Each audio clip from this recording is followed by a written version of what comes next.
What's up, Thrashers, and welcome back once again to the Thrash Maniac 99 YouTube channel, and I am back with yet another CD collection update video for you guys.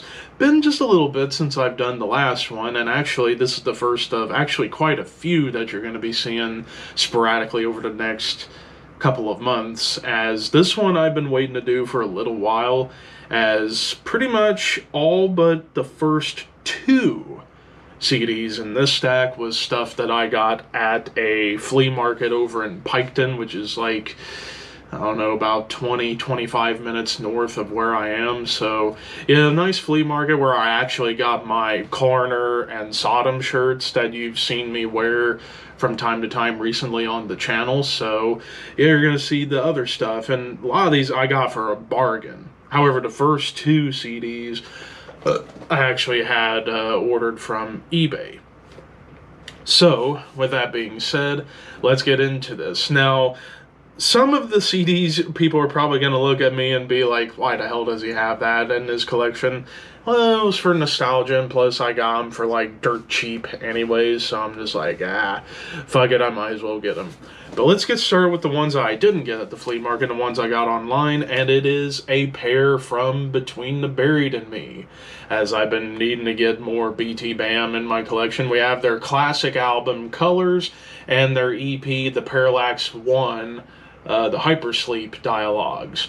Two kind of different releases for BT Bam. Of course, with Colors, I mean, this is the one most fans of the band are, like, say is their best work, and I can see why. You know, songs like White Walls, Son of Nothing, let's see, what else? Ants of the Sky, and Informal Gluttony. Like, there's some killer songs, and it was like, this was the continuation of where they were on Alaska, where they kind of started to abandon the whole metalcore influence of their early albums and more towards progressive technical death metal.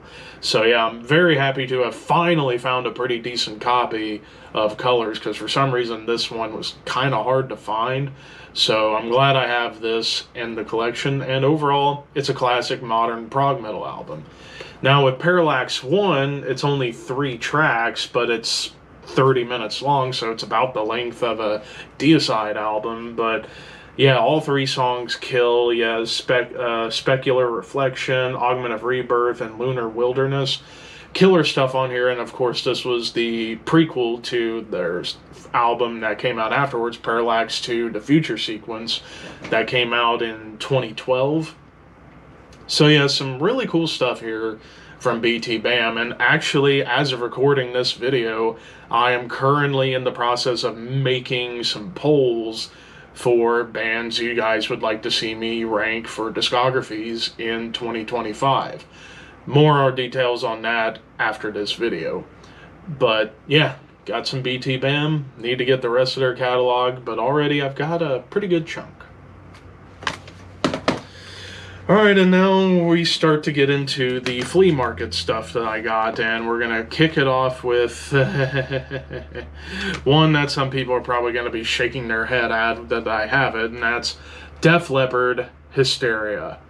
Yeah, I know the reputation of this album, you know, they moved away from being like Nawabum, hard rock, and more towards like hard pop rock, but I mean, I love 80s pop, and this is an essential 80s pop rock album, and I still will listen to stuff off of this. I mean, yeah, Pour Some Sugar on Me and Love Bites, very overplayed, but songs like Women, Rocket, Armageddon It, the title track, I don't mind. And this was one of the only other decent to good Def Leppard albums I was missing. I'm really now only missing one, and that's High and Dry, what many people would say is their best album.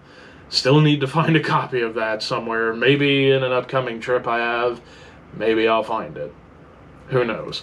But yeah, Hysteria, it's nostalgia for me. I mean, I grew up as a little kid listening to classic rock radio and hearing Love Bites and Pour Some Sugar on Me, and I still enjoy those songs.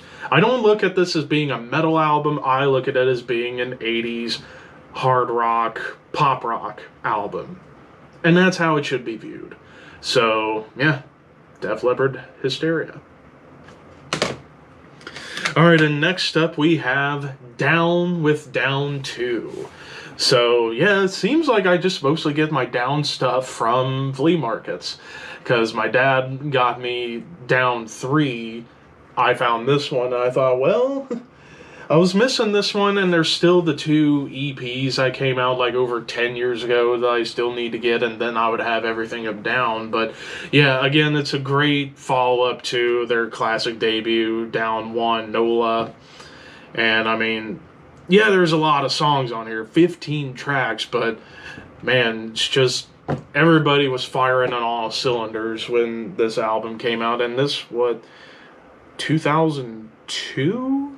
I think when this came out. It's not showing the year that it came out, but I feel like it was...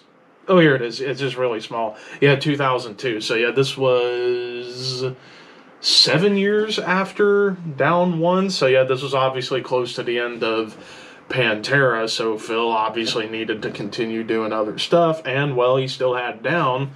Figured, why not continue with it? And thank God he did, because, yeah, you had this mammoth album. While granted, not as good as, I would say, the first album, but still really solid. And then, of course, Down 3 being a good follow-up, and now I just need to get the 2 EPs. And then I'd have everything from Down. But yeah, Down 2, ladies and gentlemen. Alright, and now next up we get to another one some people might shake their head at, and that's Drowning Pool Sinner. Yeah, this is the debut album from these alternative metal, new metal, post-grunge, groove metal, hard rock, whatever the hell you want to call them. Some people might call them butt rock, well, especially recently. I mean, hell, that album in 2016 was so atrocious. Ugh, but this was probably the only good thing Drowning Pool has ever made. I actually like this album because, again, nostalgia plays pretty heavily on me when it comes to this, because I was only like 6, 7 years old when this album came out in 2001, and of course, everybody knows the songs Bodies and Tearaway. Those are like their 2 signature songs, and while they're not great in comparison to other songs I've listened to in my life, they're still fun songs I can listen to and enjoy. And actually, my favorite song on this whole album isn't even one of those 2. It's the closing track, Sermon.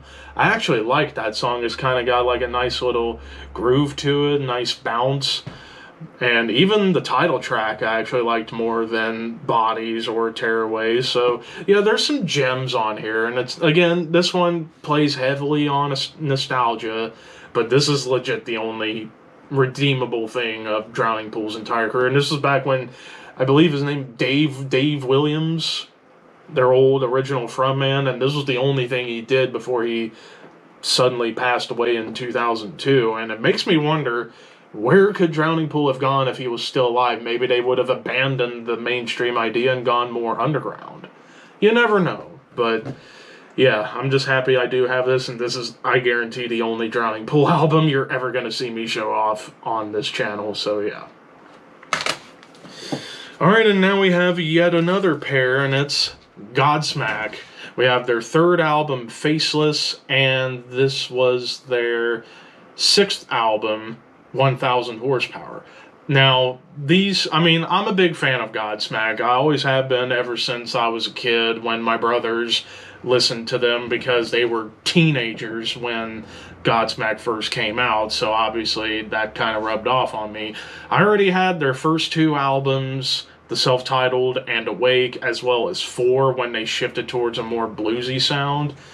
But Faceless, I wanted to get because I think this is their heaviest album. Songs like Straight Out of Line. Of course, I Stand Alone, the big song from the Scorpion King movie, and I still love that movie and that song. My personal favorite, Realign. That is a heavy song for Godsmack standards. And then even other tracks like the title track, Serenity is a pretty cool closer.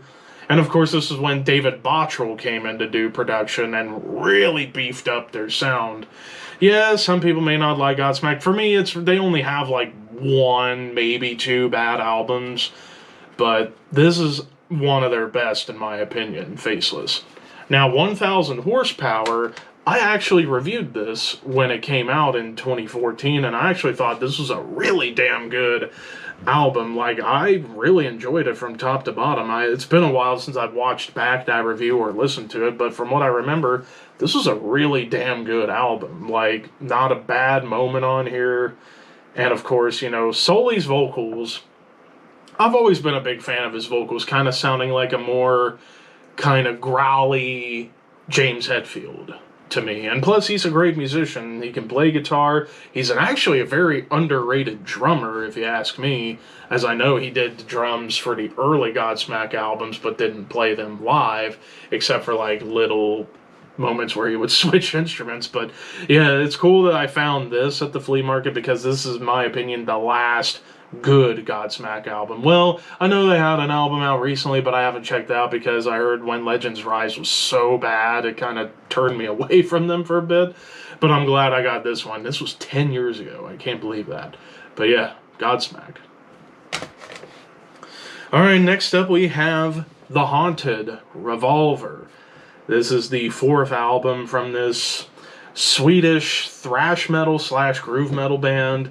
And this was when their original frontman, Peter Dolving, returned after he left from the debut self-titled. And then they had Marco come in for the following 2 albums, like The Haunted Made Me Do It and One Kill Wonder, which I have those albums and they're awesome.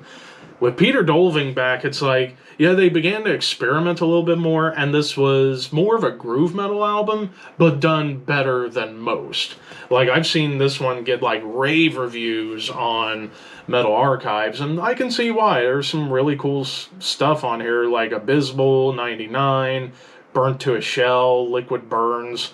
Like, there's some really good underrated gems on this album, like, kind of that early Dolving era after the self-titled. There's some gems. Like, I hear Deadeye is a pretty underrated album. Maybe I need to get that. Definitely not going to get Unseen. That is never going to happen. And then I need to check out the modern stuff with Marco back in the band, as well as Ola England on guitars, and see what the hype is about. But yeah, I'm happy that I have kind of a hidden gem in the Haunted catalog with Revolver. Alright, and now we get back to some more classic stuff. We have Heart, Little Queen. I was pretty ecstatic to have found this, because this is their 2nd album, came out in 1977. Of course, the big song we all know, Barracuda, the opening track, and it's still, in my opinion, the best song they ever did in terms of like hard rock. That opening, chugging, galloping riff, it just... For 1977, that was pretty gnarly. And then, of course, you know, Love Alive, Kick It Out, the title track, and Go On Cry. Some really cool stuff. I mean, Heart, I rarely have anything bad to say about Heart, considering this is one of my dad's favorite bands.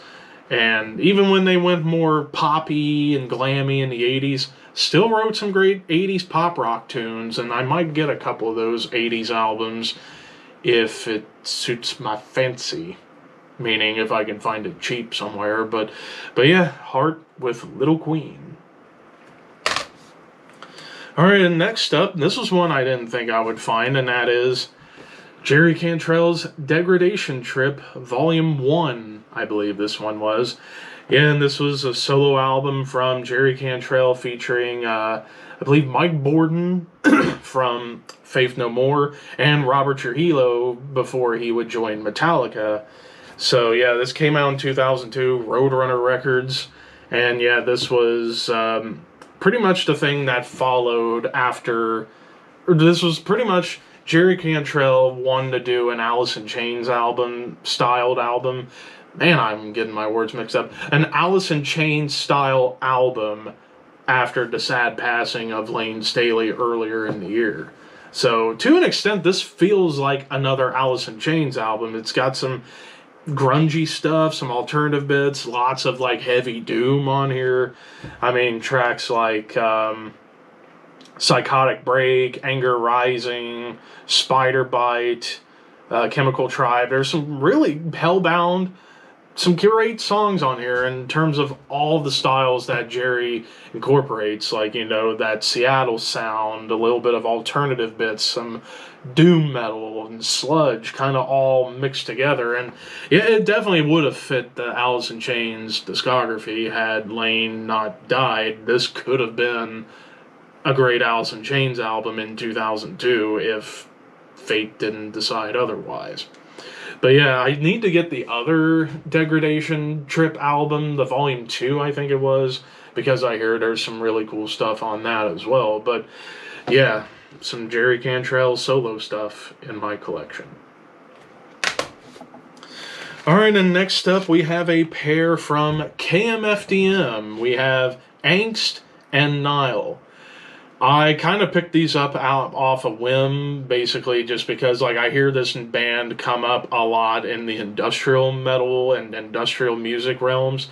And while I'm not the biggest fan of it, I hear that KMFDM does it very well and does it really heavy and really aggressive.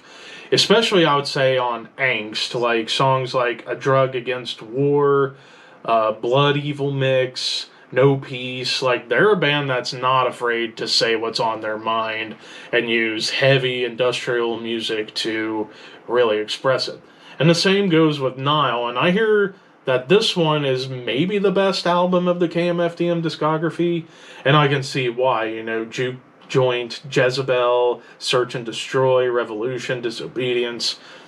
Again, some really cool stuff on both of these albums. So, yeah, these might be the only KMFDM albums I'll ever get. And like I said, I just kind of grabbed them out on a whim. But it's cool that I have these. These are some really cool industrial/industrial metal albums. Alright, and next up, now, I actually did buy the original copy, like, jewel case, but I ended up rebuying it at a different shop, and that's Napalm Death, Noise for Music's Sake.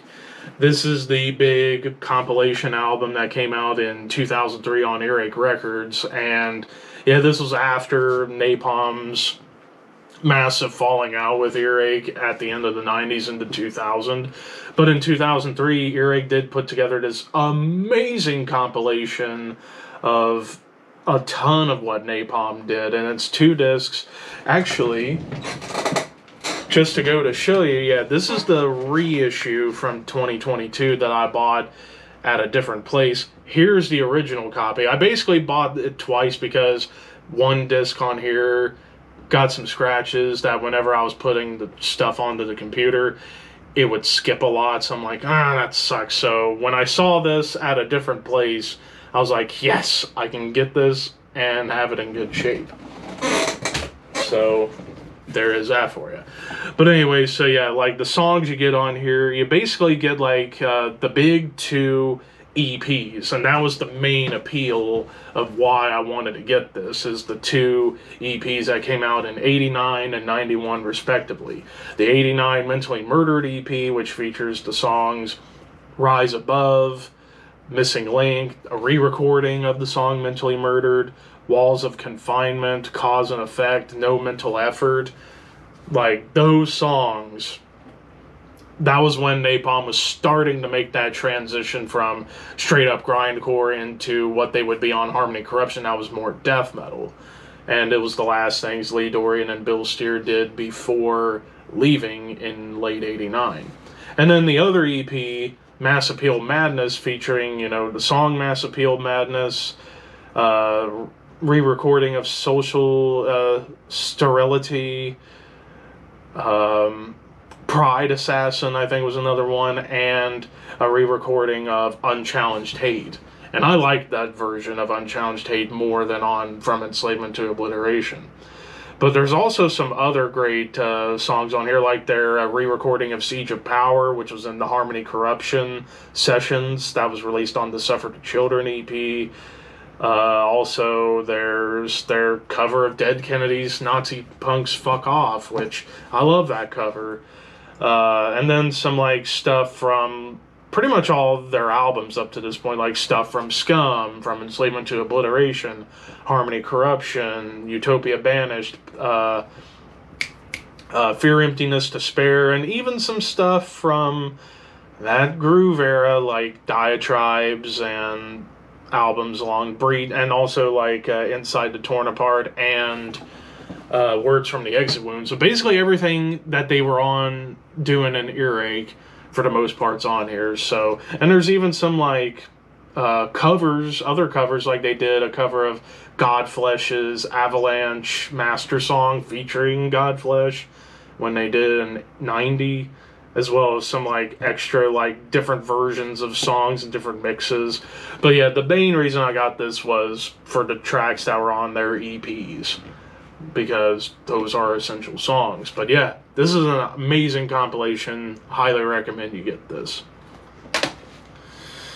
Alright, next up, finally we got some Primus, and I got their third album, Pork Soda. I was really hoping that while I was at that flea market they would have had the first two albums, Frizzle Fry and Sailing the Seas of Cheese. I didn't find those, but I did find Pork Soda, and to me, probably the last amazing Primus album, at least for a lot of people, mainly because of the big single, My Name is Mud. Like, that is an hilarious song, but then again, Primus is always funny.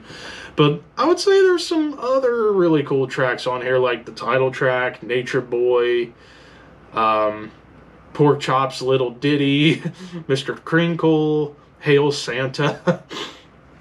Just lots of funny stuff, but mainly because of My Name is Mud. I mean, that catchy vocal of Les Claypool, My name is Mud, and that music video, like, good God.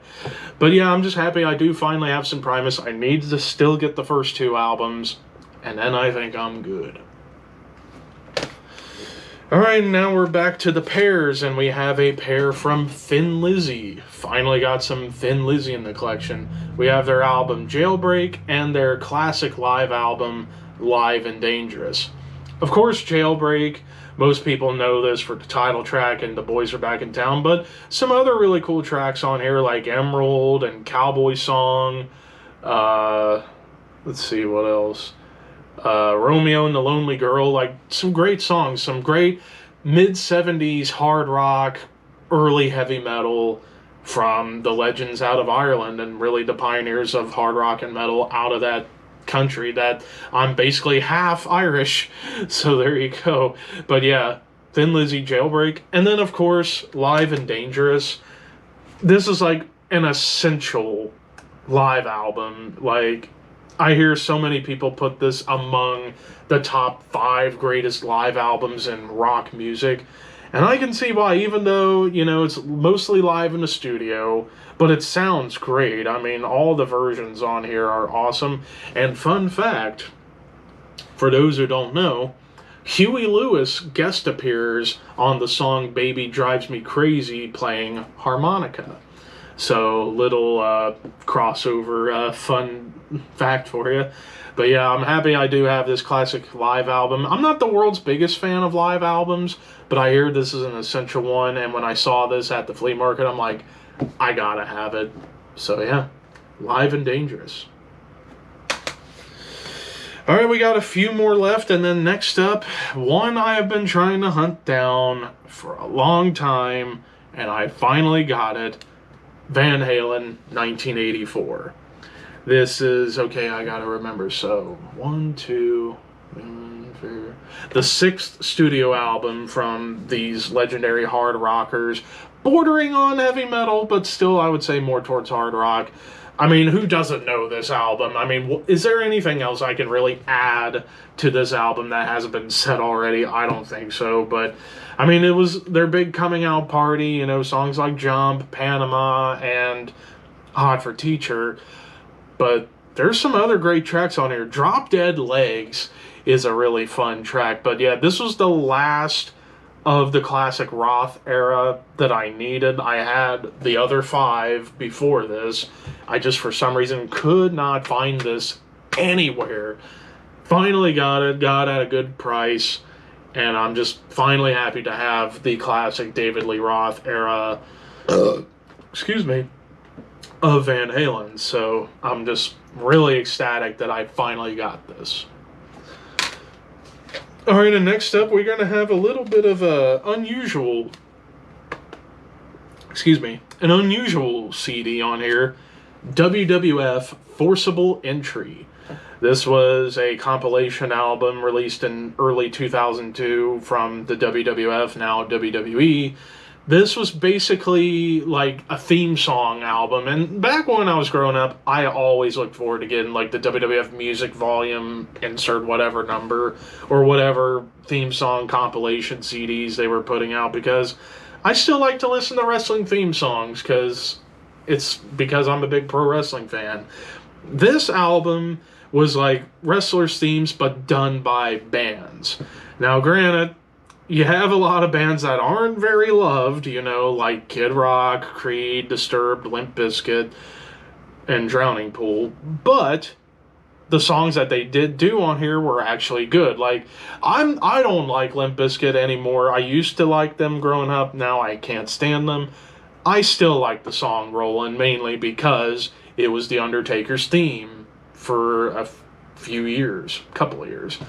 And then, of course, you know, Disturbed doing Steve Austin's theme, which was perfect for the time.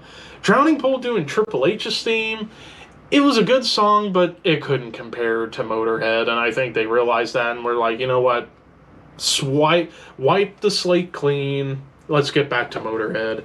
But there's some other gems, like, you know, Rob Zombie's Never Gonna Stop, which was Edge's theme. Marilyn Manson's The Beautiful People, which there's a remix version of this. That was their SmackDown theme from 2001 through 2003.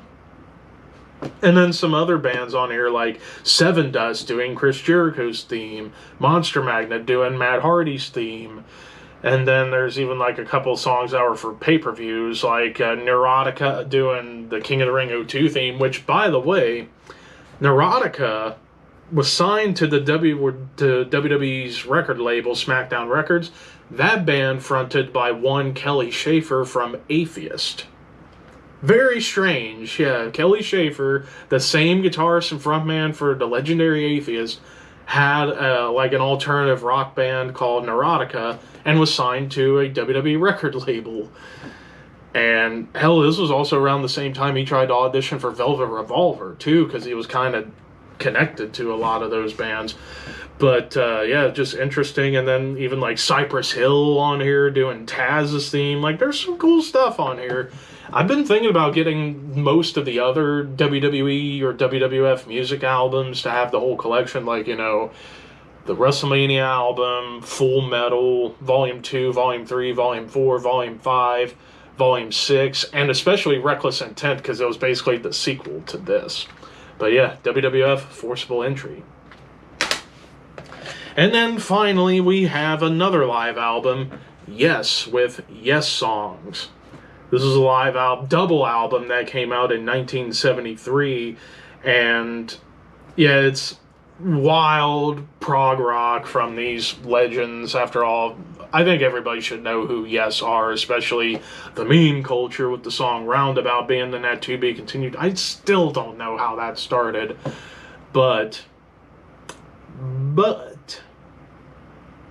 this double album, while the recording of it not the strongest, I just love it for the fact that I think Steve Howe is the guitarist's name, was playing with a distorted tone and not like a clean tone or just acoustic the whole time. So it makes me like this version of Roundabout a little bit more than the studio version that was on Fragile. But of course, other great ones on here, like Yours Is No Disgrace. I've seen All Good People, Close to the Edge. I mean, Heart of the Sunrise. Like, again, just like all the classic prog rock from Yes with their classic lineup. I'm happy I got this. Still probably need to dive further more into some more Yes, mainly like their poppier sound in the 80s. But yeah, I'm glad that I have this monstrosity of a live album. And that knocks out yet another CD collection update for you guys. I actually do have a couple more videos planned for the updates, but those are going to be coming out sporadically. Like, I don't want to do them like back to back to back and then run out of video ideas. So yeah, like I said in the previous album reviews, yeah, there just wasn't really much to talk about over the weekend, so I decided, you know what, this will be a good time to finally get to some CD collection updates and go from there. So yeah, that's everything I got from this one stack, mostly from a flea market, a little bit past my house. So, yeah, I was pretty happy with those. But anyways, what's your favorite album out of this whole stack that I just had? Let me know in the comments below. Don't forget to like, comment, share, subscribe, all that fun stuff. Thank you for watching. Keep your horns high and your dreams wet. Thank you for your patronage.